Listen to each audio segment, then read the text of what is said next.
Chapter 4, Mr. Badger. They waited patiently for what seemed a very long time, stamping in the snow to keep their feet warm. At last they heard the sound of slow, shuffling footsteps approaching the door from the inside. It seemed, as the mole remarked to Rat, like someone walking in carpet slippers that were too large for him and down at the heel, which was intelligent of Mole, because that is exactly what it was. There was the noise of a bolt shot back, and the door opened a few inches, enough to show a long snout and a pair of sleepy, blinking eyes. "Now, the very next time this happens," said a gruff and suspicious voice, "I shall be exceedingly angry. Who is it this time, disturbing people on such a night? Speak up!" "Oh, Badger," cried the Rat, "let us in, please. It's me, Rat, and my friend Mole, and we've lost our way in the snow." "What, Ratty, my dear little man," exclaimed the Badger in quite a different voice, "come along in, both of you at once. Why, you must be perished. Well, I never. Lost in the snow, and in the wild wood, too, and at this time of night. But come in with you." The two animals tumbled over each other in their eagerness to get inside and heard the door shut behind them with great joy and relief. The Badger, who wore a long dressing gown and whose slippers were indeed very down at heel, carried a flat candlestick in his paw and probably had been on his way to bed when their summons sounded. He looked kindly down on them and patted both their heads. "This is not the sort of night for small animals to be out," he said paternally. "I'm afraid you've come up against some of your pranks again, Ratty. But come along, come into the kitchen. There's a first-rate fire there, and supper and everything." He shuffled on in front of them, carrying the light, and they followed him, nudging each other in anticipating sort of way, down a long, gloomy, and, to tell the truth, decidedly shabby passage, into a sort of central hall, out of which they could dimly see other long, tunnel-like passages, branching, passages mysterious and without apparent end.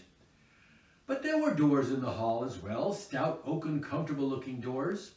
One of these Badger flung open, and at once they found themselves in all the glow and warmth of a large, fire-lit kitchen.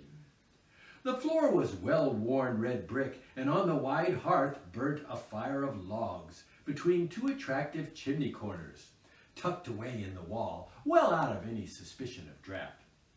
A couple of high-backed settles facing each other on each side of the fire gave further sitting accommodation for the socially disposed. In the middle of the room stood a long table of plain boards placed on trestles, with benches down each side. At one end of it, where an armchair stood pushed back, were spread the remains of the Badger's plain but ample supper. Rows of spotless plates winked from the shelves of the dresser at the far end of the room, and from the rafters overhead hung hams, bundles of dried herbs, nets of onions, and baskets of eggs. It seemed a place where heroes could fitly feast after victory, where weary harvesters could line up in scores along the table and keep their harvest home with mirth and song, and where 2 or 3 friends of simple tastes could sit about as they pleased and eat and talk in comfort and contentment. The ruddy brick floor smiled up at the smoky ceiling. The oaken settles, shiny with long wear, exchanged cheerful glances with each other. Plates on the dresser grinned at pots on the shelf, and the merry firelight flickered and played over everything without distinction. The kindly Badger thrust them down onto a settle to toast themselves at the fire, and bade them remove their wet coats and boots. Then he fetched them dressing gowns and slippers, and himself bathed the mole's shin with warm water and mended the cut with sticking plaster, till the whole thing was just as good as new, if not better.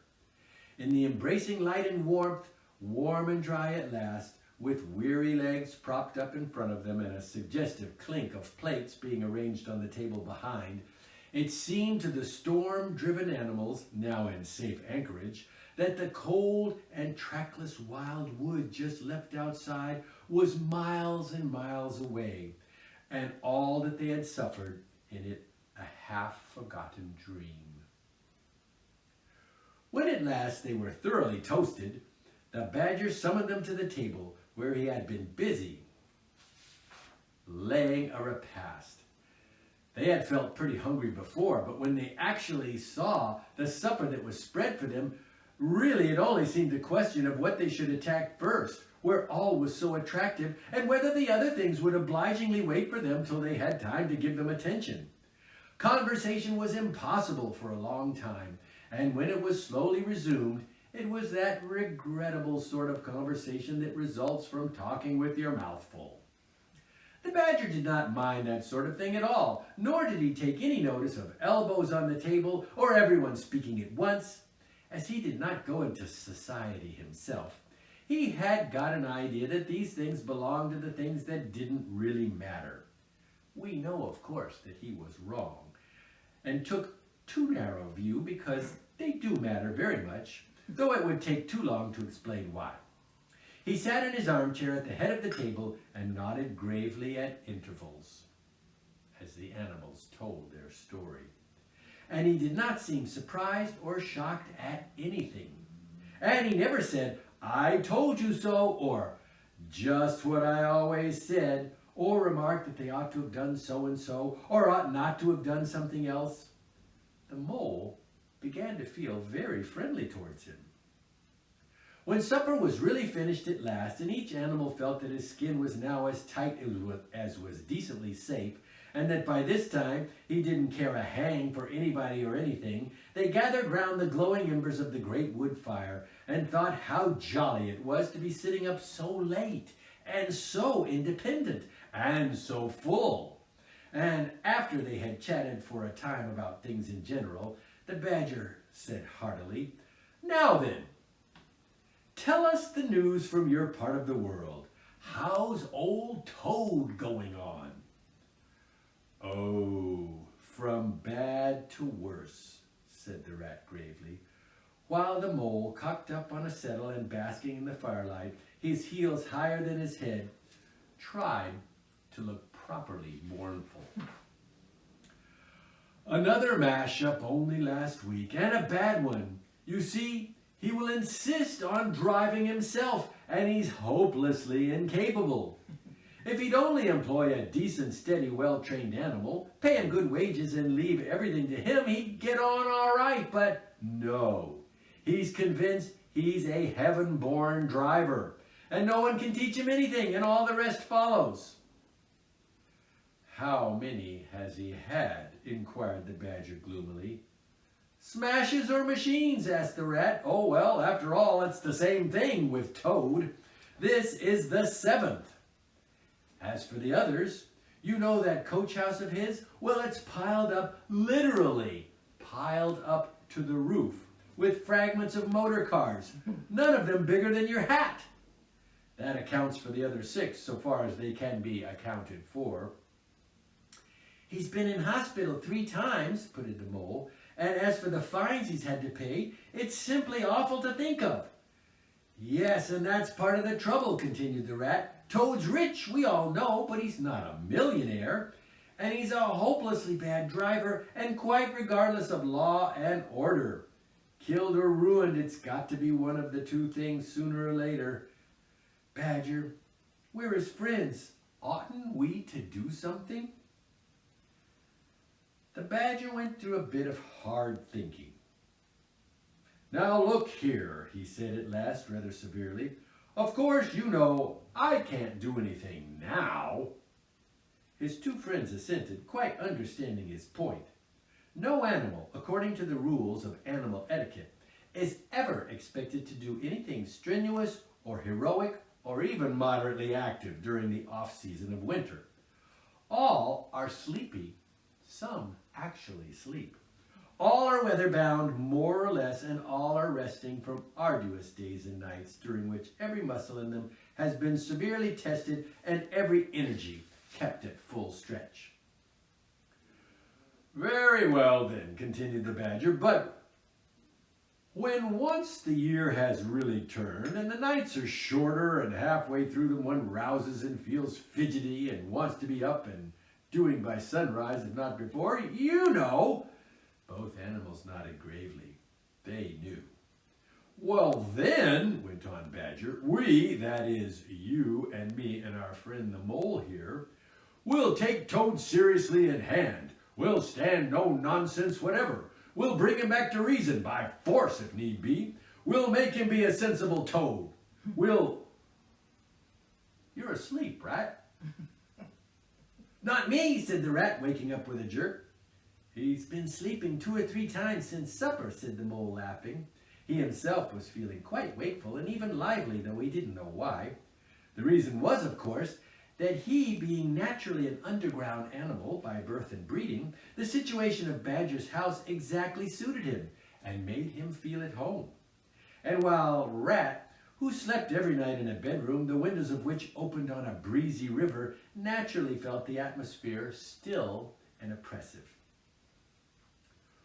"Well, it's time we were all in bed," said the Badger, getting up and fetching flat candlesticks. "Come along, you two, and I'll show you to your quarters.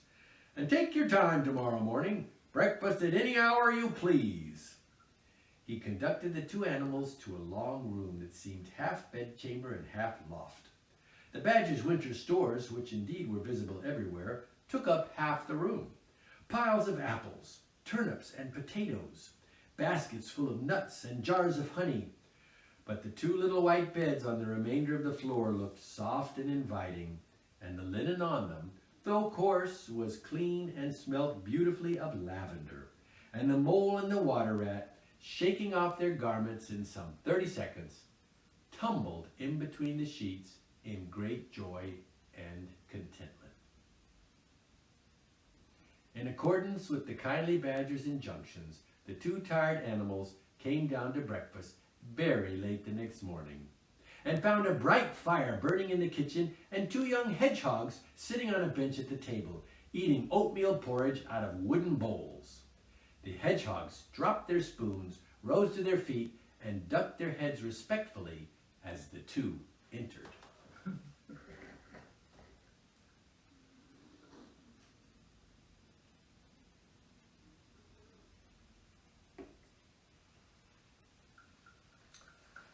"There, sit down," said the Rat pleasantly, "and go on with your porridge. Where have you youngsters come from? Lost your way in the snow, I suppose?" "Yes, please, sir," said the elder of the 2 hedgehogs respectfully. "Me and little Billy here, we was trying to find our way to school. Mother would have us go.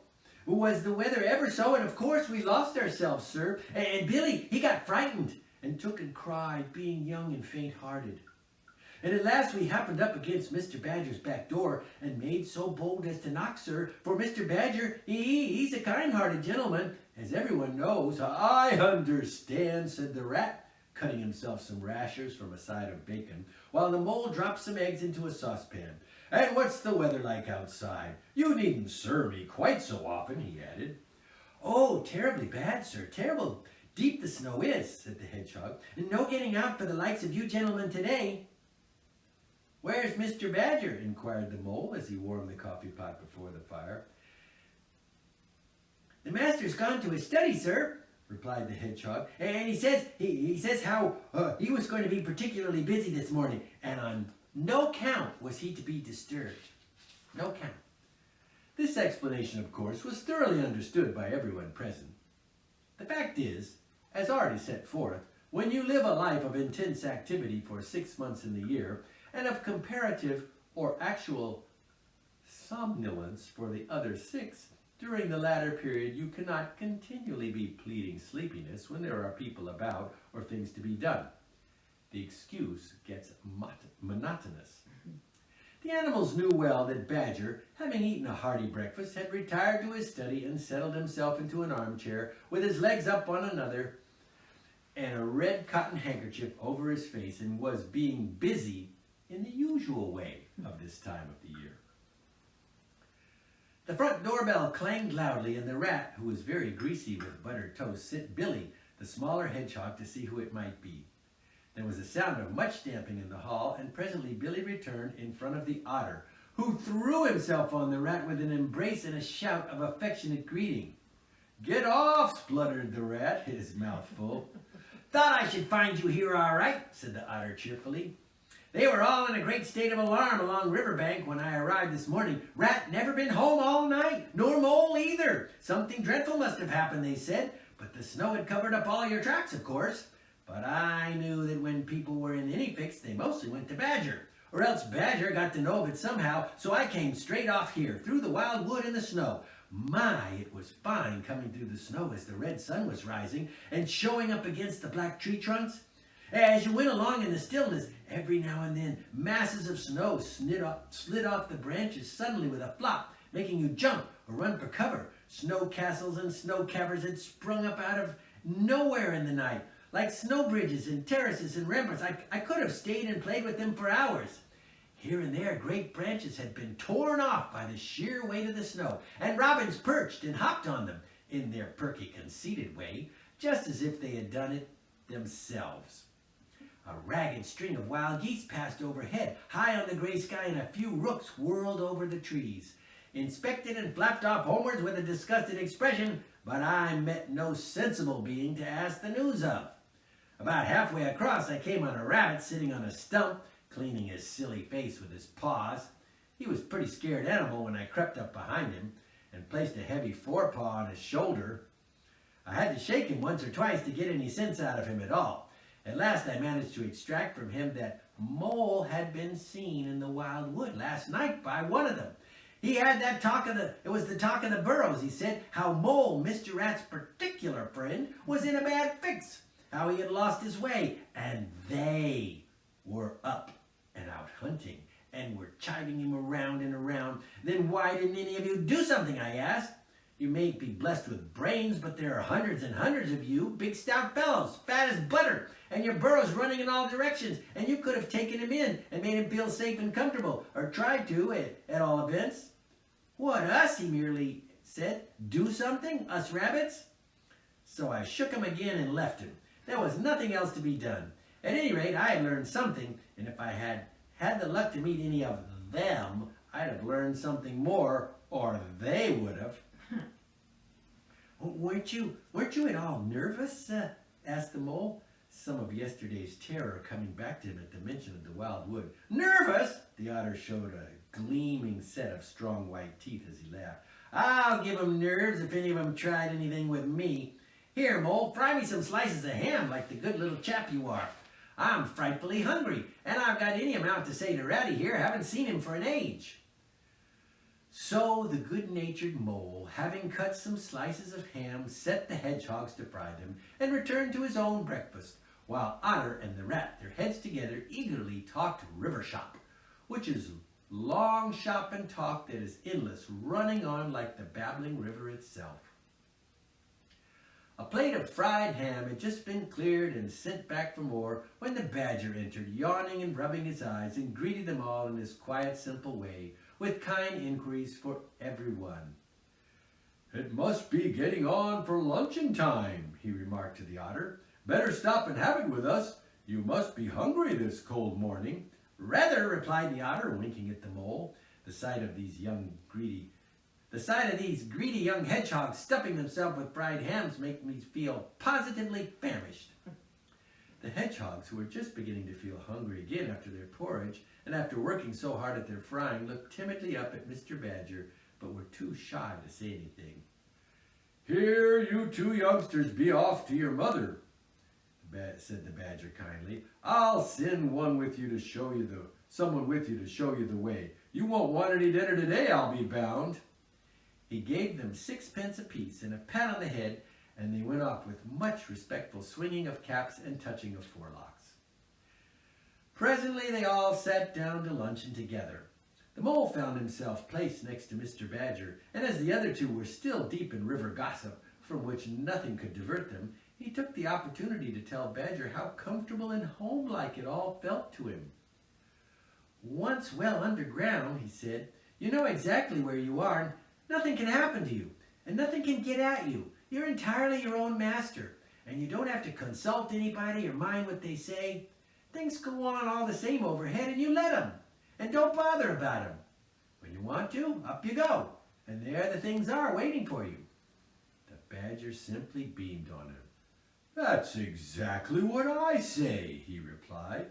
"There's no security or peace or tranquility except underground.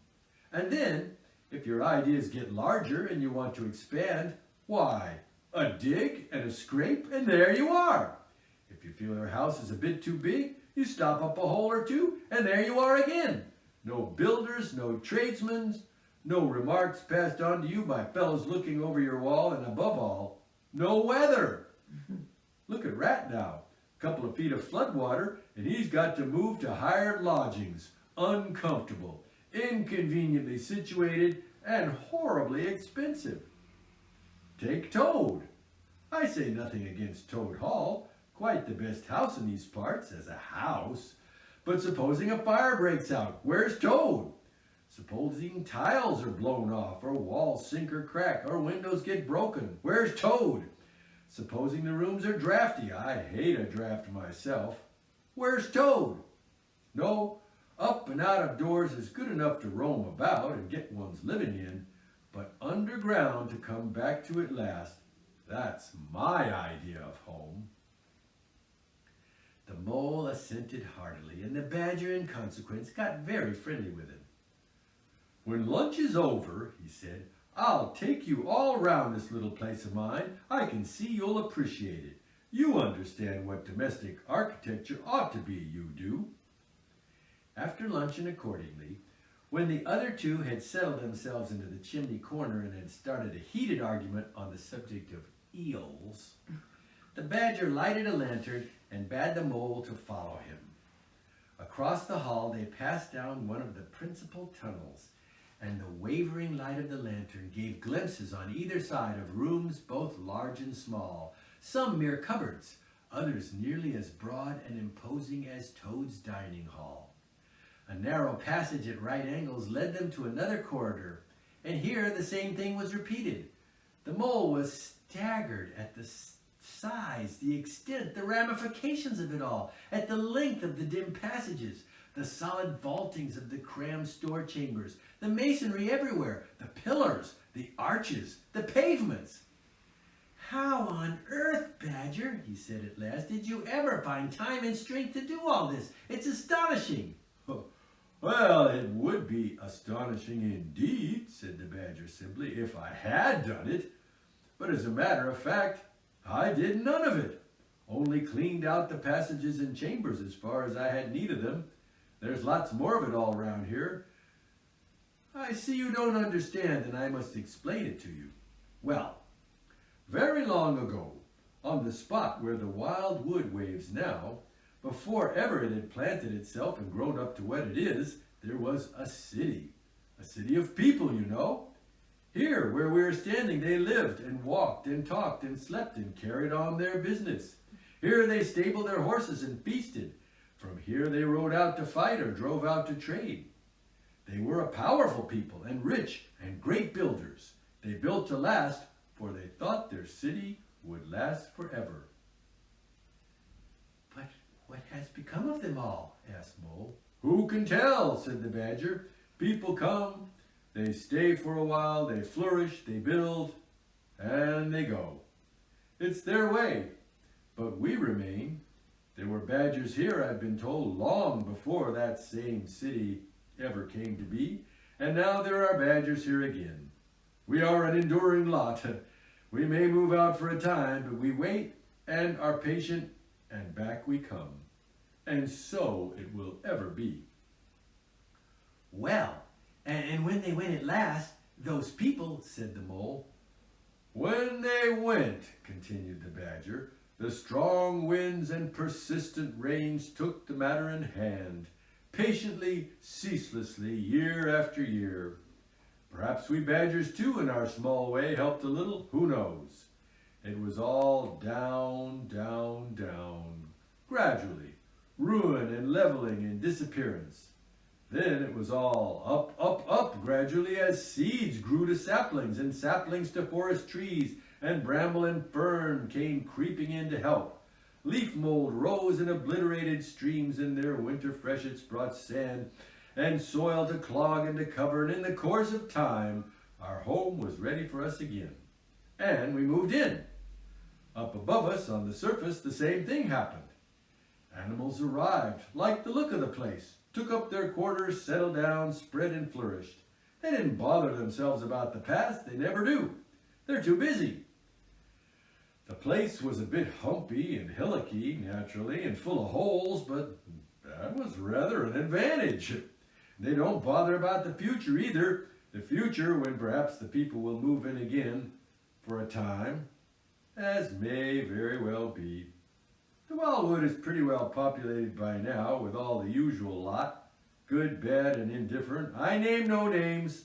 It takes all sorts to make a world, but I fancy you know something about them yourself by this time. I do indeed, said the Mole with a slight shiver. Well, well, said the Badger, patting him on the shoulder. It was your first experience of them, you see. They're not so bad, really. We must all live and let live, but I'll spread the word round tomorrow, and I think you'll have no further trouble. Any friend of mine walks where he likes in this country, or I'll know the reason why. When they got back to the kitchen again, they found the Rat walking up and down, very restless.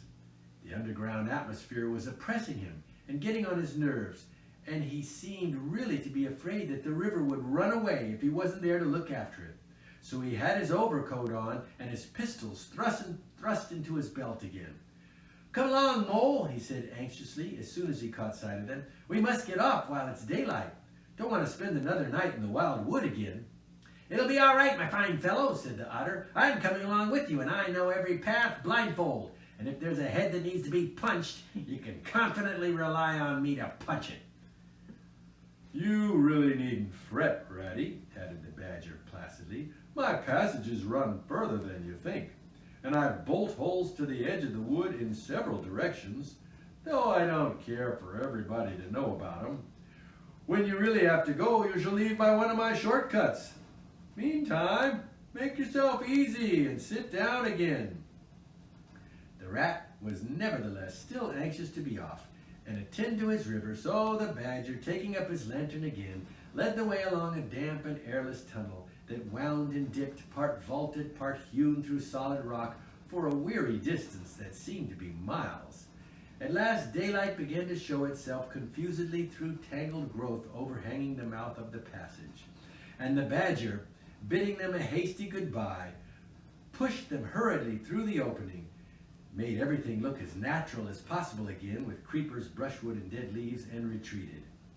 They found themselves standing on the very edge of the wild wood.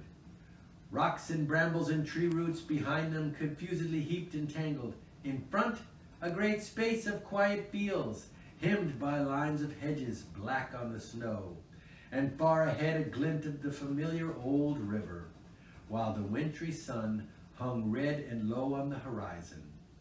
The Otter, as knowing all the paths, took charge of the party, and they trailed out on a beeline for a distant stile. Pausing there a moment and looking back, they saw the whole mass of the wild wood, dense, menacing, compact, grimly set in vast white surroundings. Simultaneously they turned and made swiftly for home, for firelight and the familiar things it played on, for the voice, sounding cheerily outside their window, of the river that they knew and trusted in all its moods, that never made them feel afraid with any amazement. As he hurried along, eagerly anticipating the moment when he would be at home again among the things he knew and liked, the Mole saw clearly that he was an animal of tilled field and hedgerow, linked to the plowed furrow, the frequented pasture, the lane of evening lingerings, and the cultivated garden plot. For others, the asperities, the stubborn endurance, or the clash of actual conflict that went with nature in the rough, he must be wise, must keep to the pleasant places in which his lines were laid, and which held adventure enough in their own way to last for a lifetime.